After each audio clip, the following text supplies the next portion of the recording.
planning tool of some form. Hopefully, this is a bit of a refresher for you going into a new calendar year and possibly a new financial year. And some of you will have never heard it before. So try and pitch this at every level, really, whether you've got experience doing capacity planning or not. But really, this is all about how you ensure that the size and cost of your team is suitable for the level of revenue being generated, or the other way around. Are we generating enough revenue for the team that we've got in place? We all know how hard it is to find good people. So usually in these situations where you're suffering from bloat, it's a case of trying to find more revenue rather than letting good people go. But what this capacity planning tool does is makes that a lot more objective and helps you to look at things really commercially and make sure that you've got a model that makes sense. And that's about the size of the team, it's about the roles that you've got in place, and it's about how they're spending their time. So if the business is bigger than if the team is bigger than it needs to be, the business is suffering from bloat, and that means that the bottom line is going to be squeezed because you're paying out for more people than the revenue would make sense to pay for. Um, of course, that might be acceptable in the short term. Running service businesses, effectively selling expertise, you're not going to have a perfect pipeline of work that always lines up with the size and the skills of the team that you've got. But you can look at this obviously regularly, and if you still continue to be way off making it make sense, um, then it needs some consideration. But ultimately, the returns have got to be worth the effort and the risk that you're taking on for running a business. So while short-term dips might be okay, ultimately you want a model that makes sense and gives you the returns that you're looking for. If the team is smaller than it needs to be, that is also a problem because the numbers might look great and accountants are very good at praising you when the numbers look good. But the reality is that behind the scenes, your team could be suffering from burnout, which obviously is unsustainable, and cracks will eventually start to appear in the quality of your work. So essentially, you're asking not enough people to keep up with the revenue growth and the associated work that you're bringing in. So that is equally as important. Either way, this all starts with diagnosis. So finding the problems and opportunities in number one, the makeup of your team, and number two, the revenue potential that you've got with the size of team that you've got or the size of team that you're looking to build. And as I say, it's unlikely to ever achieve a perfect equilibrium, but this process helps you decide whether you need to move the dial on the resources available or on the revenue being generated.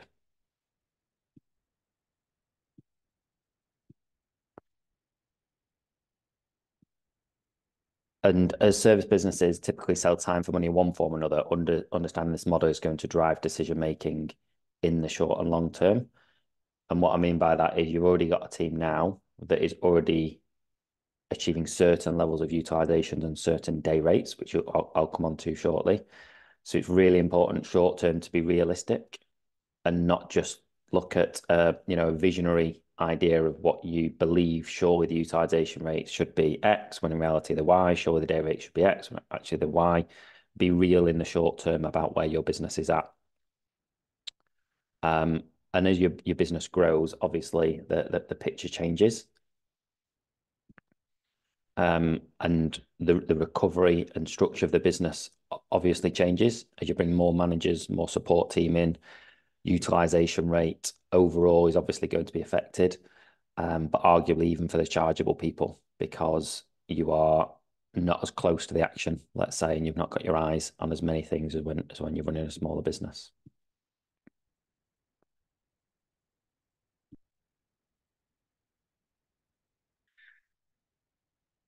So it's about being realistic about what's achievable along the different stages of your journey. The margins that you made 5 years ago, you might not be achievable today, but it's important to respect where you are on the journey. I know it can be frustrated if you're not making the same margins that you were in the past, and that might be a goal to get back to those margins, but it might be for the size of business that you've got and the salary structure that you've got, making those margins consistently as the business grows might be unrealistic.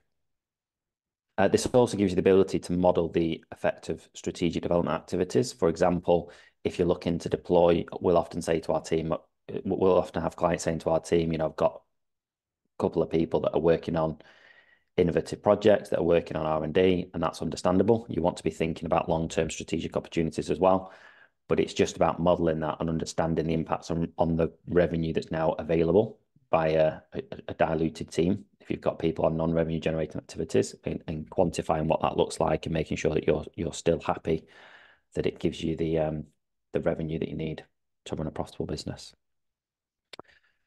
And this doesn't matter whether you're selling on time and materials, fixed price, or value pricing. Either way, your biggest cost is your team. And as a minimum, you must make sure that the revenue model covers the cost of their time, plus an absorption of overhead and a margin to generate consistent profit margins. If you price on fixed fees or value pricing, so you're not selling based on time materials, you have the ability to drive even more margin than what you're going to see in the revenue plan, which is great and what we'd always encourage. Once you have this foundational model in place, but this tool is key to finding the minimum viable revenue number from your existing team before you start thinking about what else might be possible via value pricing and that kind of thing. So let's look at how to build a capacity plan model. Again, just bear with me if you've already been through this before.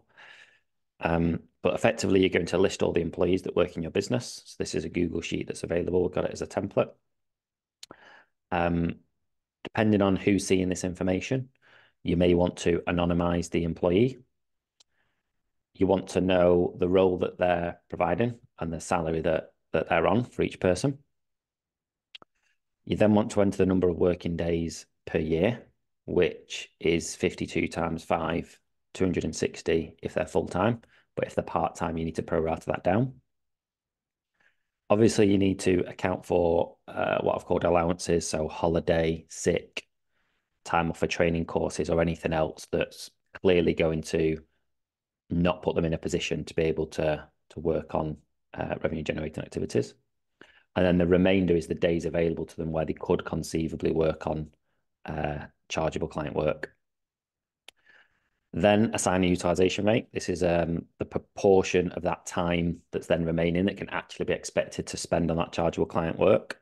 For example, a manager's utilization is likely to be less than the people that they manage and the delivery staff. Administrative staff are likely to spend most of their time on internal activities, but might provide some support tasks on client work that you can charge for. And then effectively, once you've added the day rate in, sorry, then you've got the net chargeable days once you've accounted for the utilization rate of the days available. That's the net chargeable days that are going to be available to your team throughout the year. Apply the day rate. So this might be a blended rate. If it's a blended rate, then it's just a copy and paste all the way down.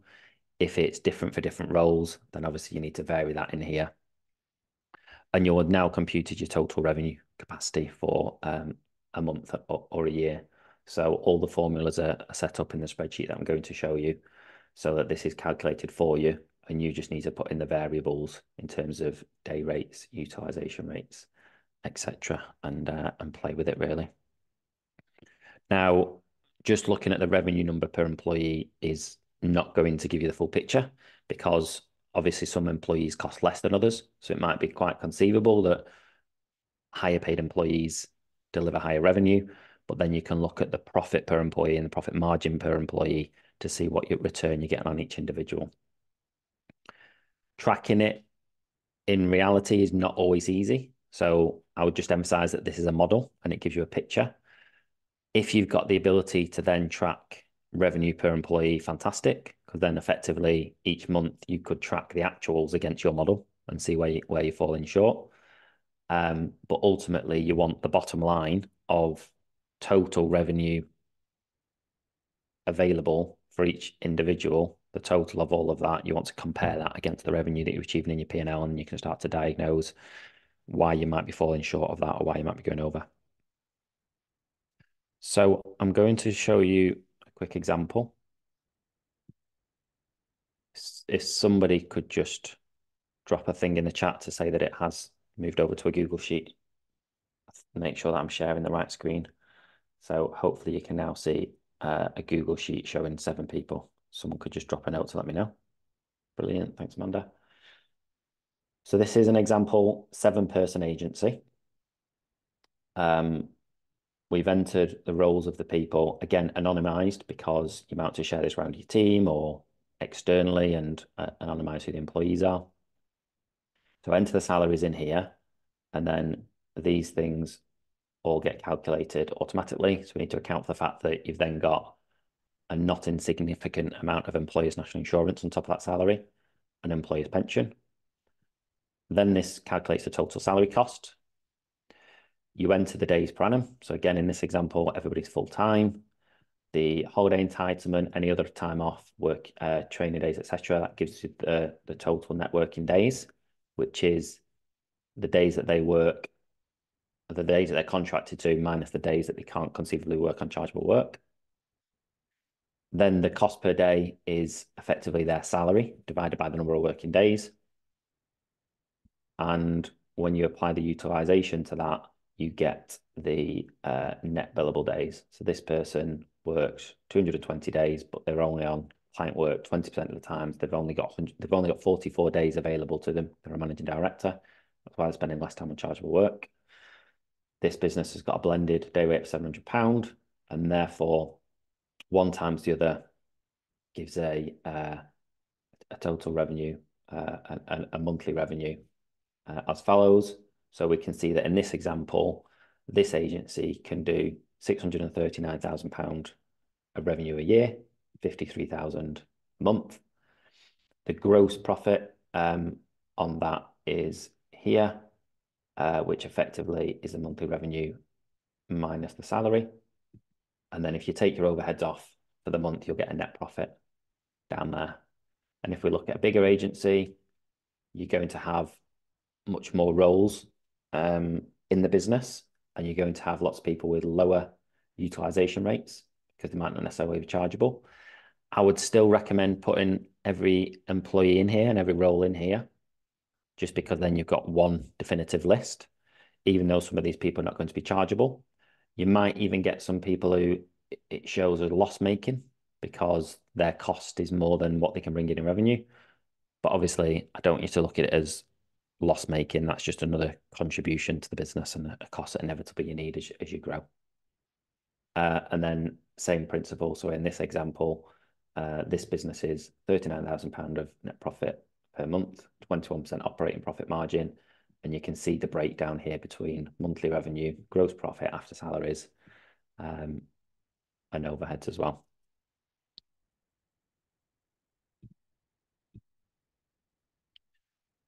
So that's gone straight into the detail because I appreciate, as I say, a lot of you are already doing this to a degree, and this is more of a refresher. Just hit. But once you've got this revenue model in place, you can start to zoom out. So once you've done the detail, and it might not be you that does the detail, obviously Map's in a good position to be able to support you with this because we've already got access to the payroll information usually.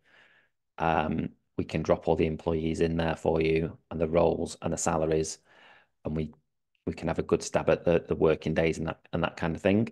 And then we would be very happy to book a meeting then to go through it with you and start to play tunes with the utilization and that kind of thing. So once you've got it in place, zoom out, reflect on the story that it's telling you, think about what really stands out and makes you think differently than maybe you did before. Have you got too many people overall? Have you got the right number of people, but maybe too many people in certain roles, i.e. not suitable for the type of work that you're in as a business? Are you the opposite? Are you lacking resource in some areas? You know, you've got a big opportunity in one area, but you can't fulfill it because you've not got enough people in that role, enough capacity in that role.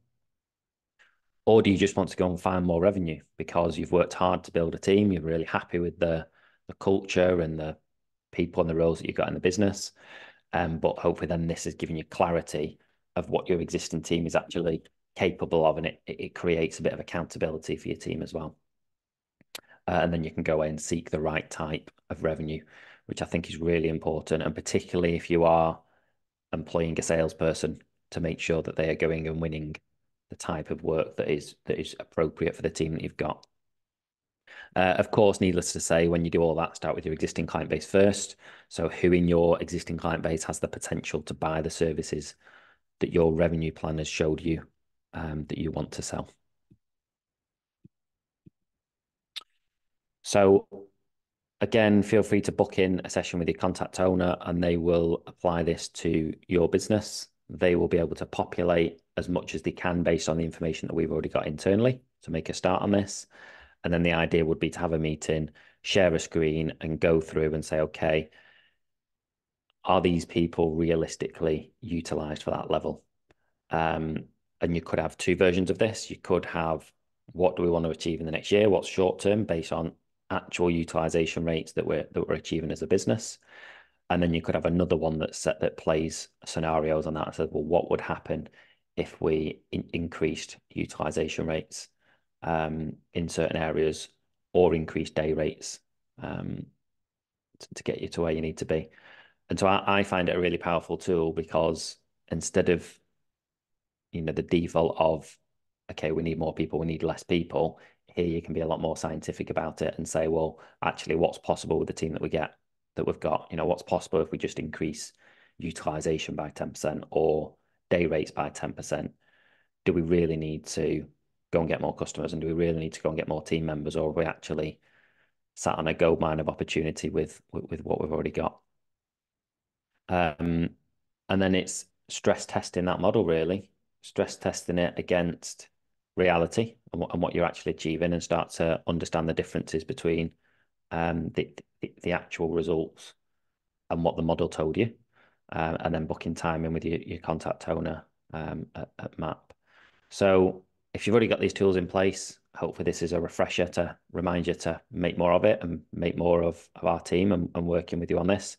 And if you've not already got it, just drop an email to your contact owner and they can start the work of producing this in a draft format, ready to book a meeting for you. But I hope that, going into the new year, this helps you to be a little bit more strategic, a little bit more scientific, but most importantly, make the most of the opportunity that you've already got with the business that you already have before you have to quickly go and do the hard work of hunting for more.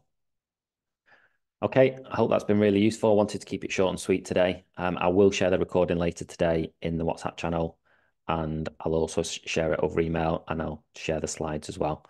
But get in touch with your contact owner if this is something of interest, and they'll let you know the next steps. And if there's anything else you need from me, obviously just let me know. Okay, thanks everyone.